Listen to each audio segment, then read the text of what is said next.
Alongside TSN hockey analyst Frankie Corrado. Frankie, the Leafs were already on shaky ground and net before they coughed up 6 against the 28th place Blue Jackets. Is that what happened? I missed that. Yeah, no, I'm sure you did not miss that. So Joseph Woll not close to returning. Doesn't look like the Leafs are going to be able to make a deal in order to bring in a goalie. So how do they handle their Ilya Samsonov problem right now? You know how they handle it? Ilya Samsonov needs to solve his own problems in the net. And you can only do so much for a player, Gino, where you give him opportunities to work with the goalie coach. You put him on the ice before practice, and they go through all the technical aspects of the game. At some point, as a player, whether you're a goaltender, defenseman, forward, you're just going to have to work through the stuff that's ailing you. That's what as long as he's got enough talent to get through it and be better. He probably does have enough talent. He was a first-round pick in the NHL. He wouldn't have got to this point if he didn't have the talent. For me, it's more of an issue upstairs.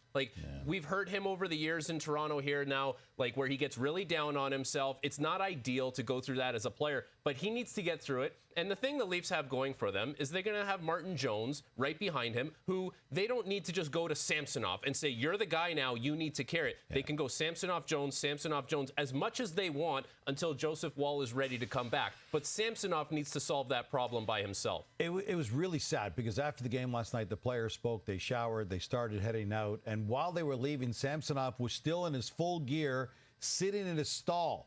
You played in this league. When you're walking out of the room and see your, at this point, number one goalie looking so devastated, what goes through your mind? I've had a few nights like that in the NHL. I remember a night playing for the Canucks where I went -3 or -4 playing against San Jose. It was so bad that, in no disrespect to John Scott, he was yelling at the bench saying, put Corrado back on the ice. Ouch. And so after that game, I felt that. I felt what Ilya Samsonov is feeling, where you can't bring yourself to get out of the rink. You don't, it feels like the rink is really closing in on you. So what do your teammates do? They just talk to you like you're a normal guy. Yeah. Just treat him like he's one of the members of the group. It's difficult. And like I said, you can only do so much for a teammate. You can only say so much. At some point, they need to be the ones that help crawl out of the hole that he's in. But yeah, the teammates are going to be great around him because they know he's a big part of the team right now, and he has been the whole year and even last year. And he needs to do it for himself, because the better he plays, the better mood he's going to be at the rink, and the more purpose and fun he's going to feel going to the rink every day. All right, let's look ahead now. Next up for the Leafs to get another crack at the Pens on Saturday. Kyle Dubas' new team won the first meeting by a score of 3-2.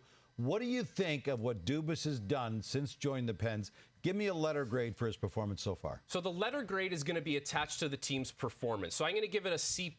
And I don't know if that's lenient or too harsh, but the fact of the matter is Dubas' hands were tied on a number of things within the Penguins organization, whether it was salary cap restraints, players that have to be there. Now, he chose to go out and pursue Erik Karlsson, and you can't fault him for trying to go after a big fish and make a big splash on a team that's trying to recapture the glory that they once had, but it hasn't worked out. Last year, the Pittsburgh Penguins were slow. They needed speed. They don't look exactly any faster than they did last year. Their goaltending hasn't been that much better than it was last year. So there are a few issues still with this team, and I think there's a 2-year window here for Dubas to try and make it work with this group, and then at some point, they have to start rebuilding for the future. All right, what about the guy who replaced Dubas? Brad Treliving himself admits the fact that he's still got a lot of work to do. You gave Dubas a C+.